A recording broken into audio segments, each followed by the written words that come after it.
உட்காரடி. அடே ஏதாப்புல யமா வருதுடி. வண்டி வரை யூட்டன் பண்ணோம். யமா எங்கடி வராங்க? ஒரு லேடி தானே வராங்க. அந்த லேடி தானே எனக்கு யமனே. என்னடி சொல்ற? அது வேற யாரும் இல்ல, எங்க அத்தை தான். அதுகிட்ட 20,000 கடன் வாங்கினேன்டி. இப்ப வட்டி போட்டு குட்டி போட்டு இப்ப 50,000 பக்கம் நிக்குதுடி. அசல் மட்டும் கொடுக்குறாங்கன்னா வேணாங்குதுடி.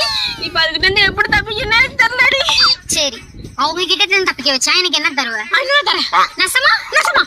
சரிங்க, நீ கிளம்பு. ஓகே. ஹாய் ஆண்டி, எங்க போறீங்க? எல்லாம் அந்த குண்டச்சை பாக்கதான். குண்டச்சியை பார்க்கவா? எதுக்கு ஆண்டி? அவளை போட்டு தள்ளுறதுக்கு. கத்தே.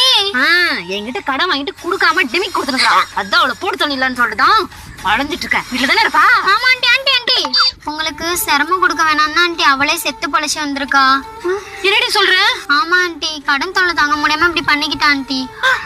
குண்டச்சி